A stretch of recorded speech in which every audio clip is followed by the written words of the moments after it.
Ladies and gentlemen, welcome. I've already had a great chat with Air Marshal Sir Stuart Atha, KCB, CB, DSO. Don't get many of those around the place. He's a director at BAE Systems, and he was the Deputy Commander, Royal Air Force Operations. Busy man doing lots of different things, and we're having a great conversation on many things.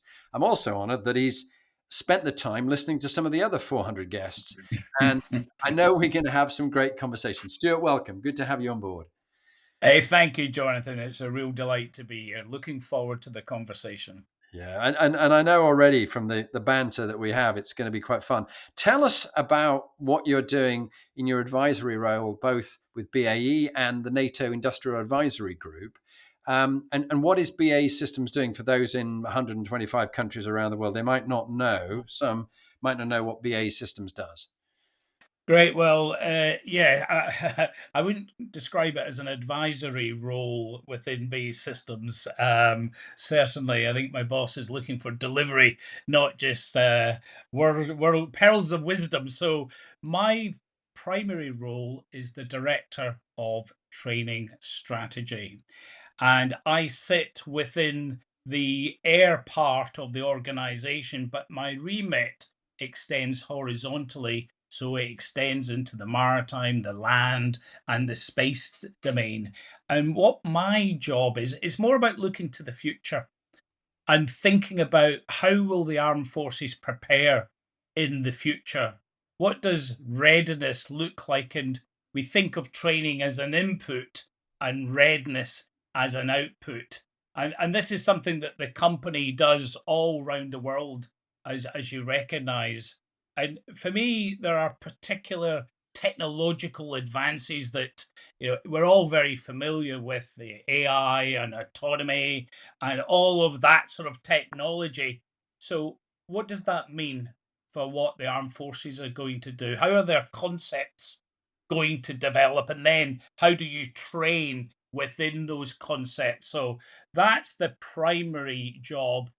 The second one that you refer to is I do head up the UK delegation to the NATO Industrial Advisory Group. And I think primarily what we're about is to make sure that we really have learned the lessons from Ukraine and we are applying them. I think this is an area where we have taken considerable risk in our thinking and in our plans.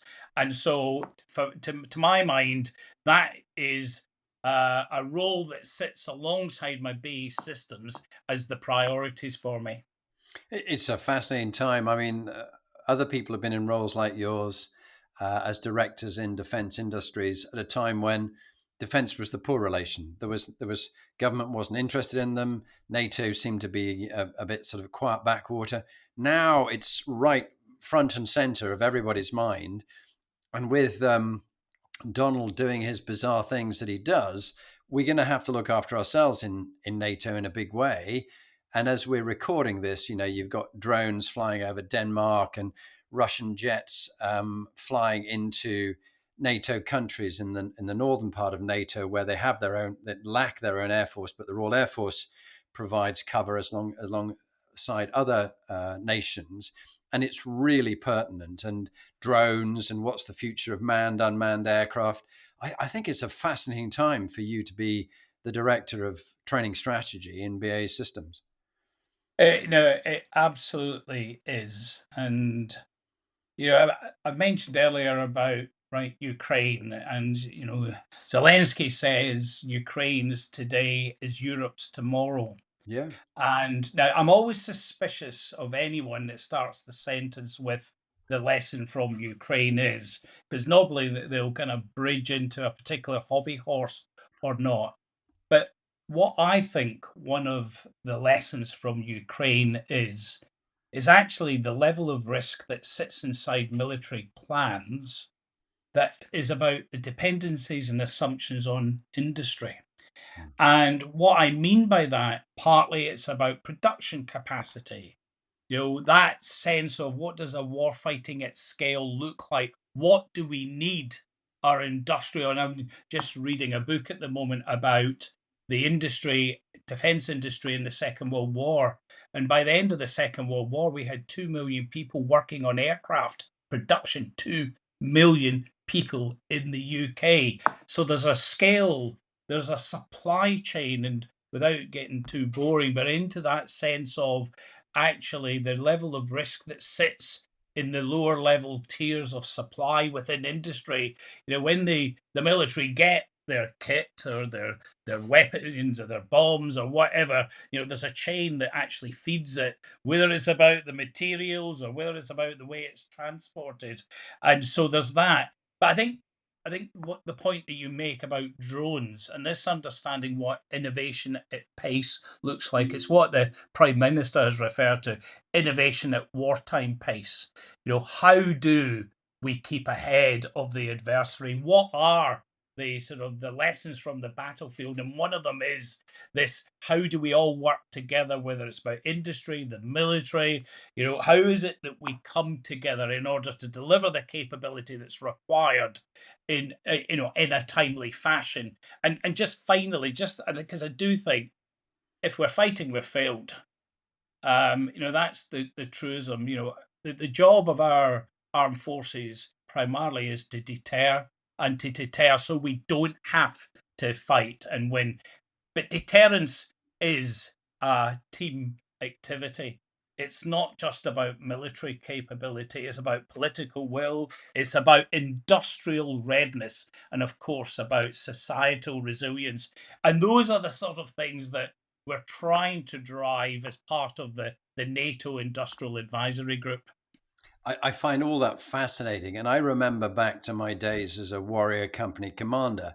And, I only had 20 warriors. We were based in Germany, near Osnabrück, ready for the breakthrough from the Russians. Oh, no, they're not going to come. Well, of course, everything that we were preparing for is now happening. And one of my jobs when I was assistant to the head of the British Army was I sat in this historic meeting between the head of the British Army, the head of the West German Army, the head of the East German police, the head of the East German Army.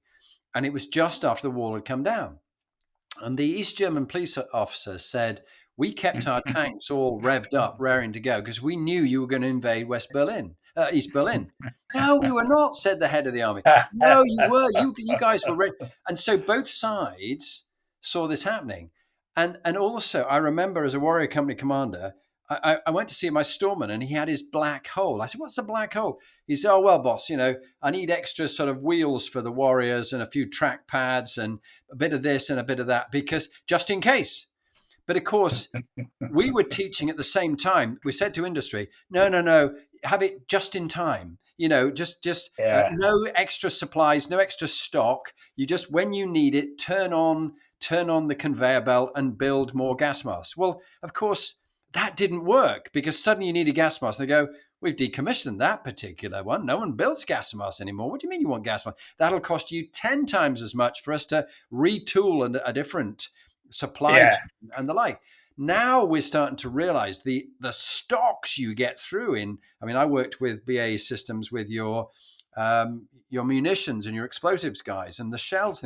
The amounts they have to produce now, because we've given all our spare, even our serving kit, we've given it to Ukraine. So we need to restock our own kit, but there's yeah. not the budget for that. So I think we've already overspent massively and we need just in case rather than just in time, don't we? Don't you think? Yeah, I'm going to put an advert out there. And for anyone that wants to understand this subject, Google Defense Production Action Plan. It sounds so tactical, but it is uber strategic. It was something that was launched in Vilnius in 2023. It is at the NATO summit. It was something that was reprised and expanded in Washington. And it is all about that challenge that you've just described here. Firstly, it's about how do we keep Ukraine in the fight. Secondly, it's about how do we replenish those stocks. But much more importantly, it's about how do we revolutionize the approach that we're taking to defense, recognizing that efficiency is not the bedfellow of resilience and readiness. And that sense of what does this mean? Is it about stockpiles? Partly. That, as you say, the just in time versus just in case, and how we do the whole risk calculus. But if I can, just one sort of, because I know that Richard Dannett. And when he was CGS, he organised a really interesting staff ride for every army 1-star and above. And a few invited friends from the other services were brought along. So I went along as a group captain. And it was 2008. And this was the antidote to having a singular focus on counterinsurgencies and war amongst the people, because what we needed to do was to remember what a manoeuvring division in Central Europe was all about. And so we did a staff ride that literally, it went from east to west and Berlin, and we did lots of tactical anecdotes. But Lord Dannett had got a Ukrainian 4-star general who had been a Russian general, and he stood up, and this was him revealing what the plan was. And there'd been all sorts of discussions about right hooks, left hooks. I know you army types love your hooking and all of that. And and this general went up to this blank sheet of paper and he drew a single arrow which went from east to west. And he turned round and he said, "Gentlemen, that was the plan." Was this if no they invaded cleverness. us, or was this in the Yeah, Second he World was War? invading us. This was their plan, because we were talking about, I was a Harrier guy in central Germany in the at the end of the Cold War, and all sorts of ideas about how do we do the right and the left hook and all of this. And he says, "You gave us far too much credibility. What our plan was, and it was this big arrow." And it was a moment there where you kind of think, right, okay, our perception of each other's capabilities and tactics perhaps weren't necessarily aligned. Yeah, no, it is fascinating when you hear what the people who were your opponents think now, and I think one of the great things of the crisis that Trump is causing everywhere with lack of trust and breaking down alliances is that the rest of NATO are having to work together much closer. Are you seeing that there's much more trust and collaboration between the other NATO members? Yeah, I think the imperative to do more is recognized. This isn't burden sharing, this is burden shifting. But we have challenges about, right, what does Europe mean? There is this little thing called Brexit, gets in the way of the politics, and particularly from an industrial perspective. But I do reflect on in 2011 and the Libyan operation in 2011. Sometimes, it's not one that people will reflect on, but it came shortly after our SDSR. It was the Conservative government had been voted in, and under the leadership of David Richards, we had gone for a main effort, and Jock Stirrup was also right, main effort, because of blood and treasure in Afghanistan. We need to take risk against the medium to longer term things to satisfy near to medium term issues. And then what happened was we had the Arab Spring, and then events in Libya. And of course, we looked to the US to lead on that. US led coalitions, that's what I was used to. That's what we were used to. And this was at the point of the pivot to the Pacific. And so what our US colleagues said, no, this is one for you guys. And so we did a week where the US led, it was called Odyssey Dawn. And then it was, right, we're handing over to you. Wow. And we thought, because we'd done the Anglo-French agreement at the end of 2010, and we thought, shall we lead this as the French and the UK? And there wasn't the confidence or the connectivity. And what happened, and sometimes forgotten, is NATO took on the command responsibility, and it did it within a week. Now, trying to do that when the US commanders were stepping to one side was a really interesting and challenge. And the truth of the matter was that actually in Libya, we only were able to do what we did because there were significant support provided by the US. But that sense about, right, from a European part of NATO, not as a choice against the US, but with the US, but how is it that we can do more? I think that's the realization that is out there. No longer can we continue to lean on the US in the way? And who would have thought that when you went to The Hague, that we would have 5% as the target for GDP, 3.5% defence, 1.5% on the broader security, but all 32 nations signing up to that. I think that is a recognition and a realization that we in Europe and indeed with Canada needed to do more. Yeah. But I mean, hybrid warfare, mashkarovka, which is deception in Russian, Mm. and all this cyber warfare. We've been at war with Russia for a long time. We just haven't admitted it. And it's a bit like we never call sort of Iraq and Afghanistan wars, but people were at war. And I think the realization that Russia is not going to stop lightly. And, they're looking at Finland now. They're looking at the other Baltic states, Lithuania, Estonia, Latvia. And so we've got some real problems ahead. Don't you see that? Yeah. And if we go back to 2014, didn't we realize it then? NATO held a summit in Wales in September or the late 2014, where there's this recognition that actually there was a state threat. Now, as we called it then, a near peer threat. And we as a country, there was an election and another SDSR in 2015 that set a policy ambition for UK armed forces that was way beyond anything that we had seen in decades. And this was about a Russian threat.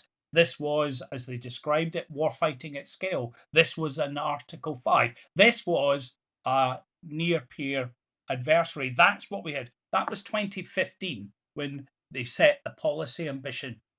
What happened for the 7 years until we get the invasion in 2022? Perhaps as we reflect on what happened then and what we didn't do, perhaps there are lessons. So this isn't new. And I know some will say, well, if you go back to 2008 and you can see the behavior, well, we knew this in 2015. We have an opportunity now to do what we didn't follow through with in 2015, and that's both as the UK, but also as a collection of nations.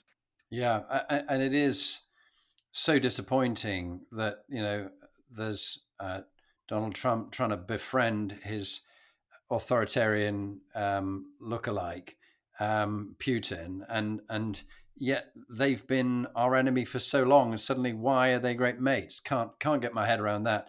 And I'm also intrigued why he and his defense guy Peter Hesketh are getting all these military guys, all the top brass together in one place. What do you reckon he's doing that for? What's that to make sure they're all loyal to him as commander in chief? I trying to predict, the whys and the wherefores of what's going on in Washington, I think it's a bit of a mugs game. But I think one of the things that I would have confidence in, and I know because you've had guests on as a podcast from our US colleagues, we have got really strong relationships in a number of areas, but the armed forces in particular. And I would say that someone who I worked very closely with as a major in 2003, actually, when we were planning the for the second Gulf War, and that's a story all in itself. But the major that I was working with there was actually a guards officer. He was an F-16 pilot, and really tactically sharp, and we worked very well as a team in what we were doing. We were involved in the Counter Scud campaign. But the point of it is that major then goes on to be promoted and promoted. He thought he was going to retire in December. He was in a liaison job with the CIA when his president called him back. And so we now have General Raisin Kane, who's the chairman of the Joint Chiefs of Staff Wow. right now. And as I said, earlier, I have confidence, in terms of their integrity and their capability and their friendship and relationship that they have with not just the UK and colleagues in the UK, but with other nations in NATO and indeed in the Indo-Pacific. So I have some confidence. Yeah, and I'm encouraged to hearing that from you. And let's go from the big strategic sort of international affairs down to your own experience, because this is inspiring leadership. You were recommended to be on the podcast by a number of other officers who'd served with you. You cut your teeth flying Harriers, which were often in support of the ground warfare. Tell me about sort of learning to be a pilot in Harriers, and also you later got involved with development of the latest aircraft, things like that. Just love to hear a bit about your story as a pilot and what shaped you as a leader.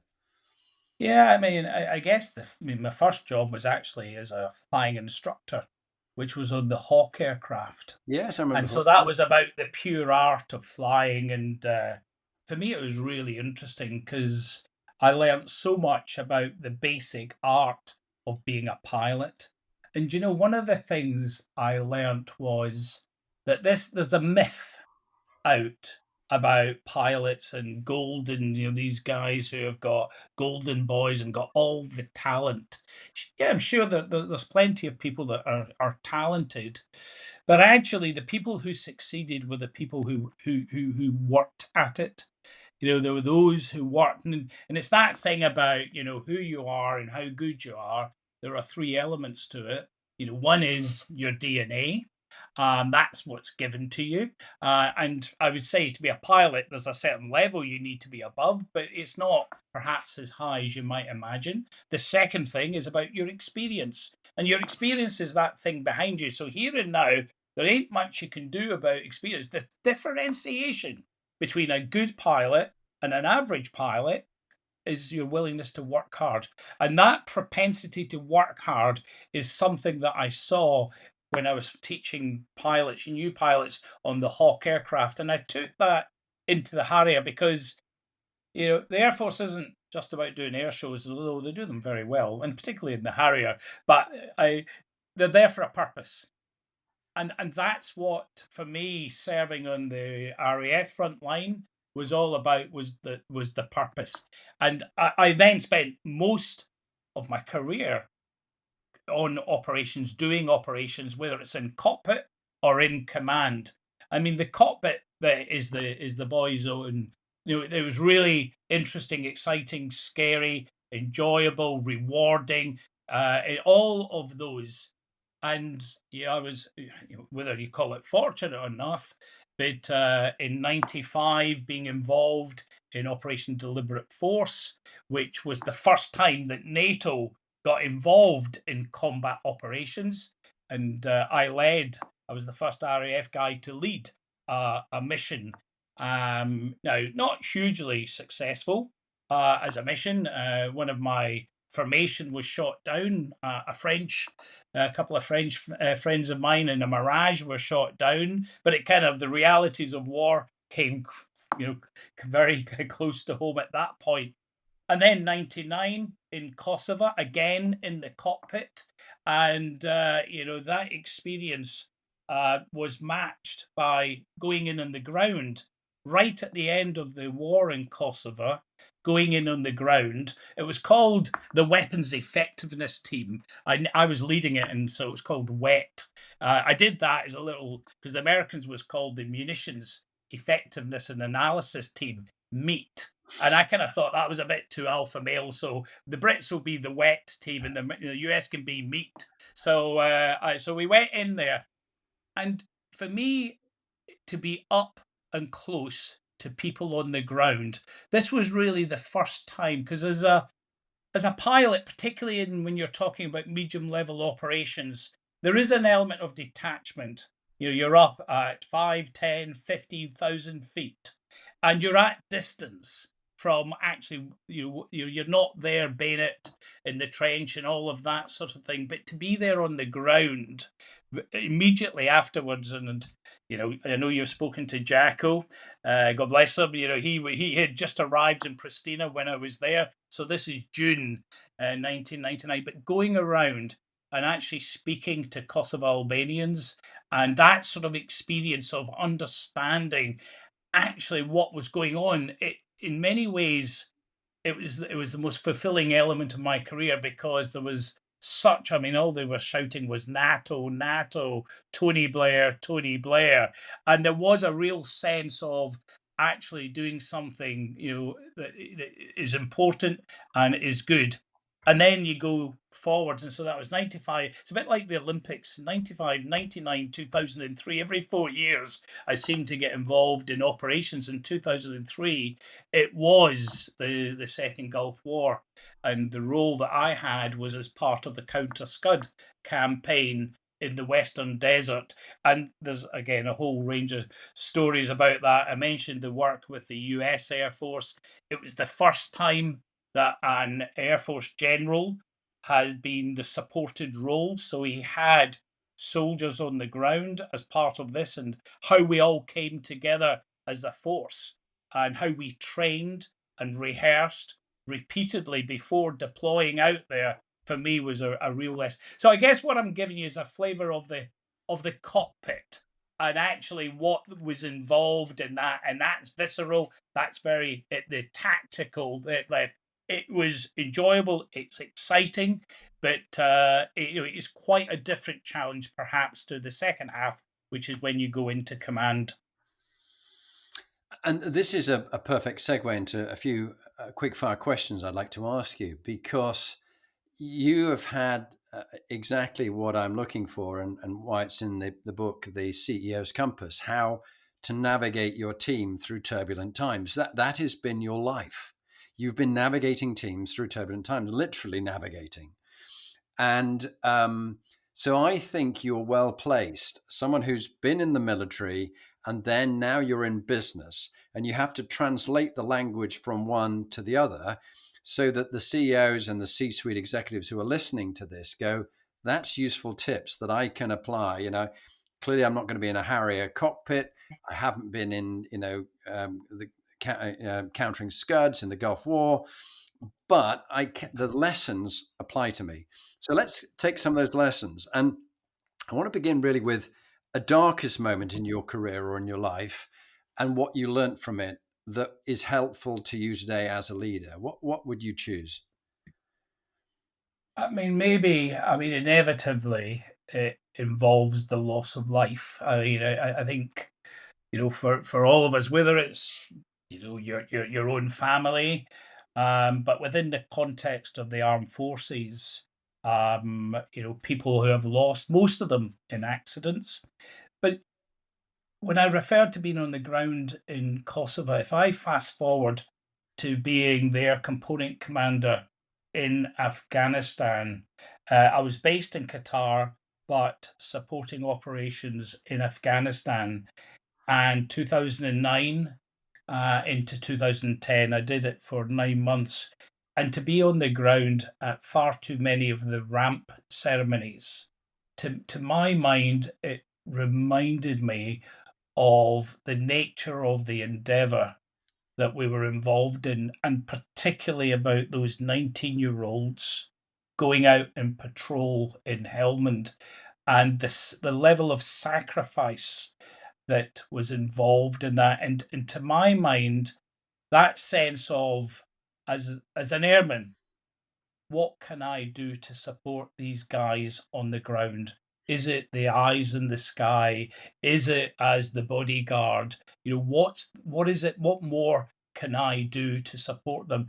And being absolutely clear in my mind about why this matters. And so I think that experience of the nature of our business, there is nothing more profound than risking life and taking life. This is a serious endeavour, and it doesn't matter which particular uniform that you put on, or indeed some of my civil service and industrial colleagues, they're all part of this team. And that kind of sense of, right, why we're doing what we're doing, the emotional dimension of it was quite clear.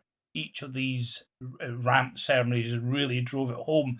But then to step back and say, right, what do we draw from this experience? And particularly, as you say, moving into industry. And in industry, again, some of the subjects are familiar, but the perspective is quite different. But the things that are common, and I think some of it is pretty obvious. It's good Shrivenham stuff. But that sense of mission, sense of purpose, and it's kind of interesting that when you're on operations, some of the stuff you hear about Navy, Air Force, Army, you don't hear that on operations. We know why we're there. That sort of unity of purpose leading to unity of effort, that clear sense of mission. And it is something that translates into my industrial world. I mean, one of the things I really enjoy about BAE Systems, and indeed other companies are available, is actually what motivates the people that work in the company. Why they get out of the bed in the morning is because they want to do good things. They want to support the armed forces. And I think that is something, it's almost like a free good that we can leverage more.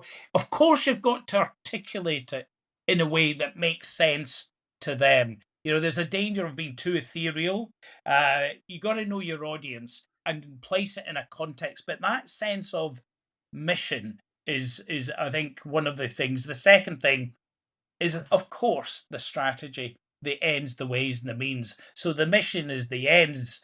In a sense, the what and the why, whilst it's really important to be able to articulate it, the real trick is the how.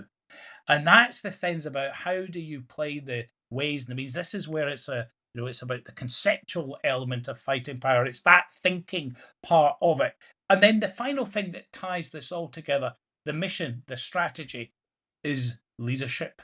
And I've really enjoyed the insights that your guests have shared with them, and I find myself nodding as I listen to it, because some of it is not rocket science. It's pretty straightforward.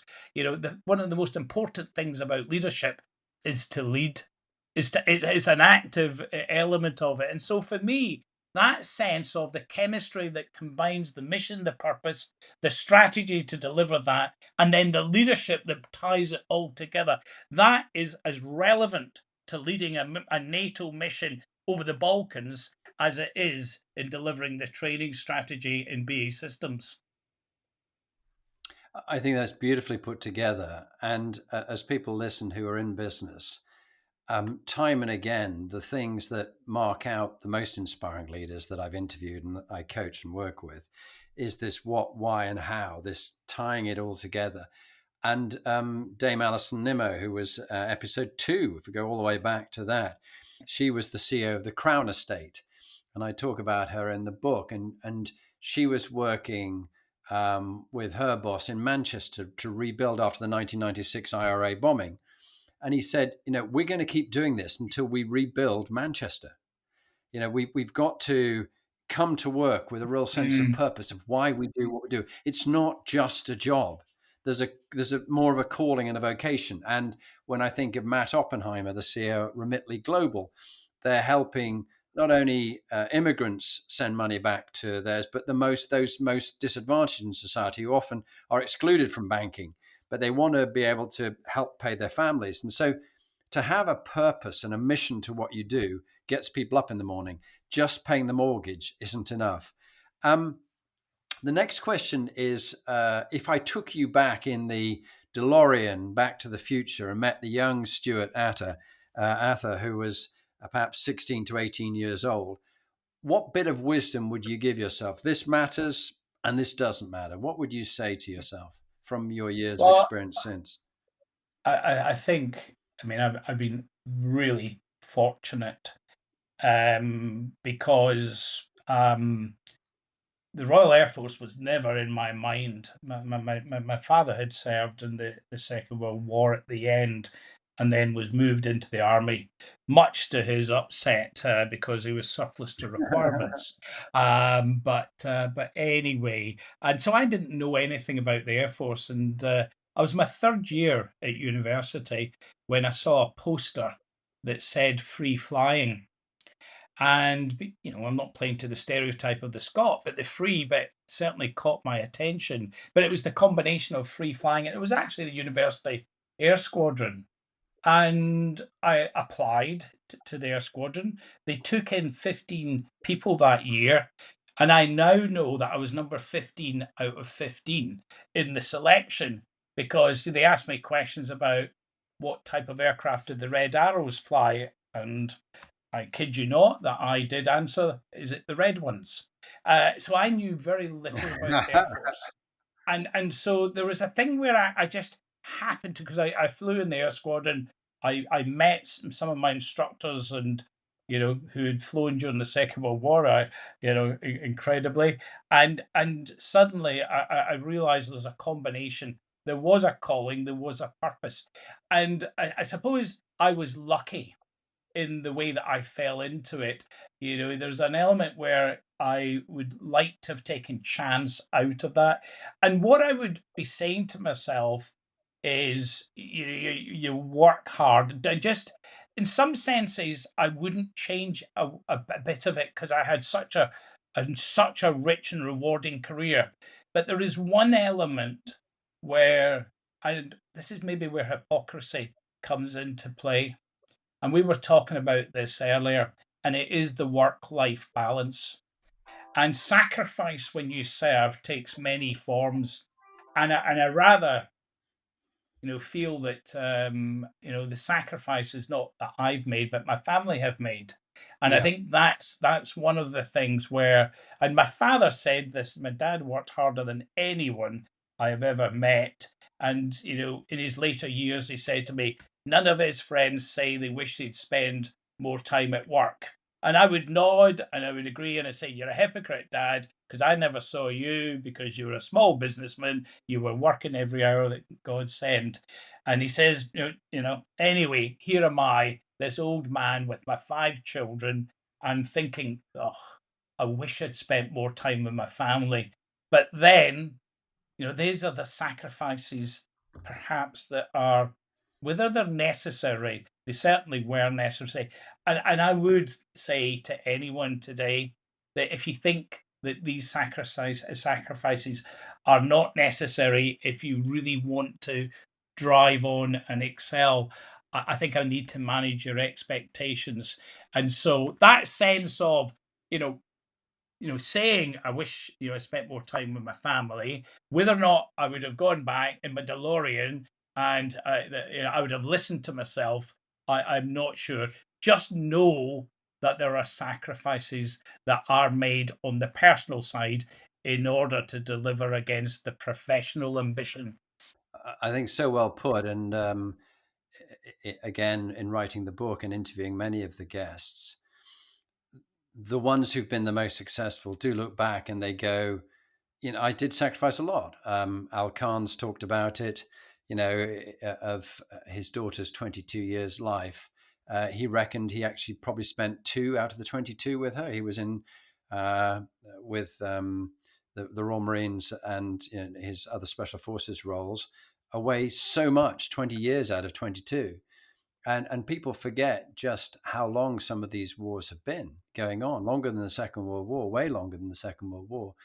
And also, I think of Anil Kanti or Neil Basu, the head of counterterrorism, and he looked back, I'd give up, all these newspaper headlines and the awards to spend more time with my kids. Mm. And so it's never work-life balance. None of them said, I got the work-life, I haven't met anybody yet who said I got the work-life balance right. Some described it more as juggling. Like in our childhood, there was always that TV program with someone spinning a plate on a long pole. And you had to get about 15 or 20 of these all going, but then you left one and you had to run back to that because you had to spin that plate again to stop it smashing on the floor.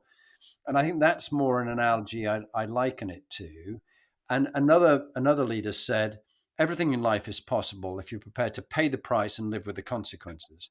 But actually, when I look back, sometimes the price and the consequences were too high. But at the time, I was a workaholic and I didn't realize that. And I was so into the job, and it becomes addictive. It literally becomes an aholism. I've known alcoholics, and I've known Yeah. people who've been addicted to drugs, and they can't get themselves out of it. So I think all those who've achieved what people consider to be success, sometimes when they get to the top of the ladder of success, they look back and they go, "It's leaning against the wrong wall. Was this really all that it was about? And all the bodies at the bottom of my ladder that I've pulled off the ladder and stepped on and stamped on their hands and things like that." So it can be a bit brutal. Yeah. Yeah. Going on to a bit around the trip around the compass here, Stuart. Moral quotient. Um, as you think about your own life, but also giving advice to others listening around the world, what should people do when they let their values and their principles and what they're brought up with by their parents, when they let it slip? How have you got yourself back on track? What advice would you give to others when they find themselves a long way from where they originally intended to be because they've drifted off course and not realize it until it's quite late in the day? Wow. You know, having whether it's your North Star, moral compass, or whatever, I think, again, when you're in the business of risking life and taking life, understanding what values you hold dear. And is it, I think if you look at most big organizations, whether it's NASA, the civil service, the Royal Air Force, you'll see integrity is the most common value that people do, that which you do when no one's looking.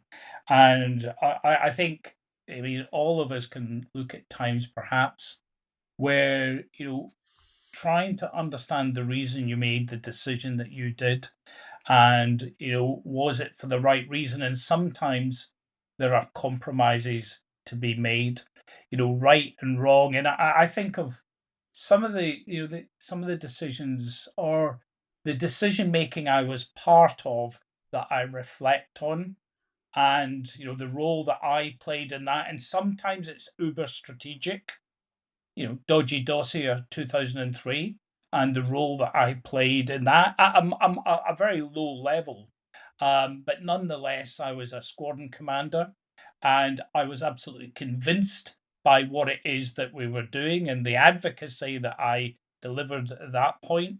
I then fast forward to when I was a one-star air component commander, and we had operations going on in Iraq and Afghanistan, and airmen, the headquarters, were based in Al Udeid. And it's true that how can you be in the commander's mind if you're not in the same country? And so we were supporting the commander in Afghanistan, and at the time it happened to be Stan McChrystal. Oh yeah. And again, I mean, we can come back to Stan and why I think he was an exceptional leader. But one of the ways in war that we employed at that point was drone warfare, if you like. And it was the Reaper capability. As some may know, this is an unmanned platform that actually is operated by pilots in a cabin. And so what we had in Afghanistan, we had the Reaper aircraft was based in Kandahar. When they got airborne, they were actually flown by pilots in the Nevada desert in the US. And I was sitting as the air component commander in Al Udeid, delivering a task that had been set by Kabul. Wow. And one day we didn't fly because it was snowing in Germany, because the satellite links were disrupted. But that kind of, right, here you are, you've got this large diverse force, and then the mission is, and this was delivering an attack in Afghanistan.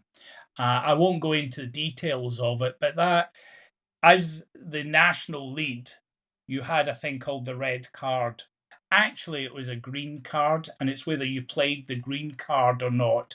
Were you happy on behalf of the UK for this attack to go ahead? And whilst I was sitting at Al Udeid, the image is right there in front of you. And so making the decision about, is this an appropriate target? Is this proportionate? Is it distinct? All those laws of armed conflict, that's what you're there to do. But then when you play the green card and then you see the consequence of that decision in front of you, I think that was one of the things I do reflect on. It's a modern way in war. This is not trench warfare. This is warfare at a distance, but then presented to you in a way. And whilst I didn't press the button, or I wasn't there on the ground, I was part of this decision making, and I reflect on that, as I'm sure anyone else who has been involved in those kind of things would do. Yeah, and I was reading Dame Stella Rivington's book. She actually had some of the Norfolk air bases in her book, and it was a terrorist kind of story. It was a novel, um, but also she had it where there'd been an attack by a C-130 gunship against what they thought was a target, and that they thought they'd had missiles fired at them. There's actually fireworks going off, and it was a wedding. And it was I think this was a case that actually happened where they killed everybody in the wedding, and the terrorist was going to get his revenge on RAF Marham, or one of the bases.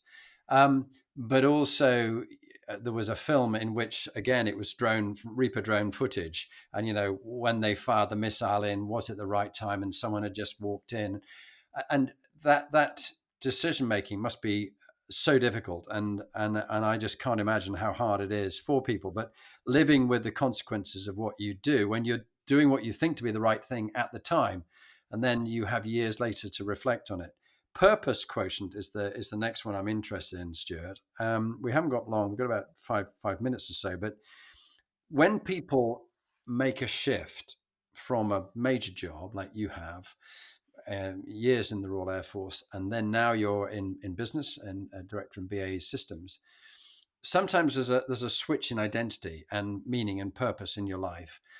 Some people at the kind of age of around about 50, it's the famous, particularly for men, midlife crisis. Um, how would you advise people to find a sense of meaning and purpose? You've made this shift. From your own experience, what would you advise other people as they search for meaning and purpose that they may have lost in their job?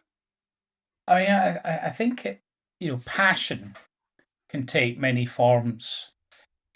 My son is an aspiring actor, and he is absolutely passionate about acting and writing plays. And know what is your passion.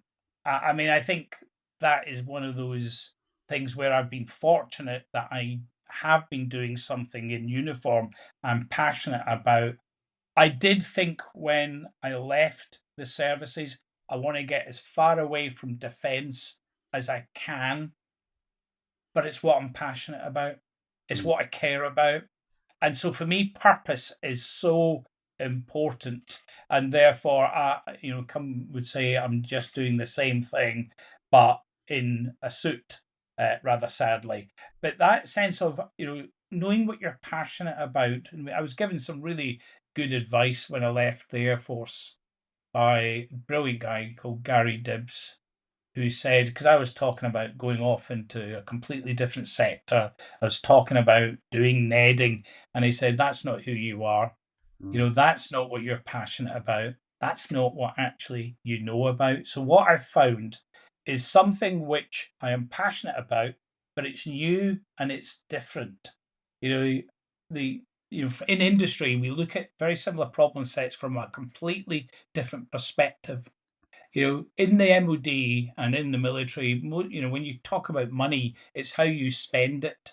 When you join a business, is how you make it. And it's quite an interesting dynamic between making and spending money and what that means.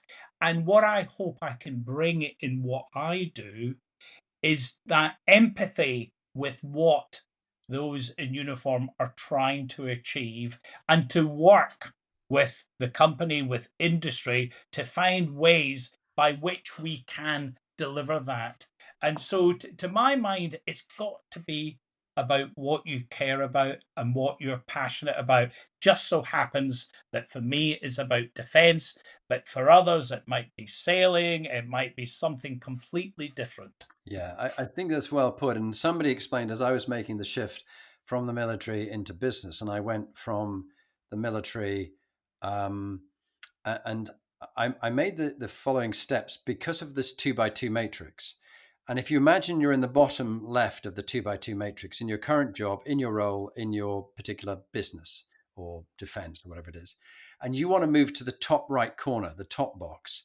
Now you can move in within. So, for example, in my case, I was in the army, and I could move from the army within the Army Management Consultancy Services, where I got a job deliberately. And someone said to me, John, that's not a good career move. We've got a plan for you to work in strategy for CGS. I said, no, no, I want to work for the Army Management Consultants because I've done an MBA and I want to use my skills. So I worked for the Army Management Consultants in this backwater. But then it was very easy to move from management consultant to management consultant. So I moved from the Army Management Consultants to PricewaterhouseCoopers Consultants in the same defense sector and strategy. And then I could move up to the top box, which was just generally coaching and consulting across all sectors. But I couldn't move straight across the matrix from bottom left to top right without Yeah. crashing and burning. Or I could have done something else in a similar sector in defense or something. So I think that was great advice I had. Before we go into your top tips in a couple of minutes, I would love to talk to you about health and your advice to people. You've had a busy career now. You're looking after your mental and your physical health. What would be your tip to people, um, knowing what you know now about health, mental health and well-being, physical fitness and health, and the food you eat and the smoking and the drinking that was part of life in the forces? What advice would you give people early on, that because they're setting a legacy, either a time bomb that's ticking or they're setting themselves up for success, about health? What would you say? I would be very scientific about this. I would be, clinical about it. Program it. This was something I learnt. I was the bag carrying the outer office for Jock Stirrup when he was Oh chief of yeah. the air staff. And Jock Stirrup would absolutely insist on twice in his week to going down to the gym. It didn't matter what was happening, he would go to the gym. You know, he even, I remember him chairing an Air Force board in his gym kit because he wanted to go there, but it was programmed. Your inbox will never empty. There's always something to do, and think of it as actually a core activity and program it. I remember as a station commander, we had the discussion in the Air Force about mandatory PT or mandatory PT, and whether or not you should. And I think in the army, you're much more disciplined about this because your body's the weapon. In the Air Force, there was a little bit of we sit down when we go to war. We brought in fitness tests and things like that, but you were expected to do it in your own time. And what I was really keen is that to recognize actually this is an attribute of the warfighter. This is the attribute of who you are as a person. And therefore you find time for it. You prioritize it. It might not be directly linked to a task of the moment, but what it does link to is that longer term well-being in future. And as you say, the link between physical exercise and then mental, because when you speak to people, you know that your best ideas come out, whether it's running or dog walking or whatever. It's those are the times when I guess you unblinker, you take the bounds off the thinking, and that's when the ideas. So there's an element of it's about the body, but it's also about the mind. It's a win-win. And why would you not prioritize that? So program it, be clinical, apply yourself, and put it in your diary. It's great advice, and time and again, and the various guests I interview or the people I coach, the ones who really look after their fitness and health, they are sharper, they make better decisions, they sleep better, they eat good, clean food. Many, a lot now, have given up alcohol. I gave it up 2 years ago. Just don't drink anymore, and I find it has so many benefits. It just didn't work well for me. My body didn't like it. I think the thing I find, it's the wearable technology. I wear this Whoop medical Yeah. grade device. And when you look at the data, as you say, be scientific, be clinical. What does the data say? What works for you? Not everybody is the same, but what works or what doesn't work for you, and stick to that. Right.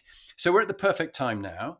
So, Stuart, would you, for our final piece of your top tip, would you tell us who you are, introduce yourself, the role you've done in the past, the role you're doing now, and share a practical top tip that would wrap us up nicely? Yeah, it would be my pleasure, Jonathan. I am Stuart Atha. I served in the Royal Air Force for 35 years and now working in industry. And over that last 40 years, I have reflected a lot about what good leadership looks like. And I have come to the conclusion that it's many things, but first amongst all of that is you, to know thyself. Know yourself.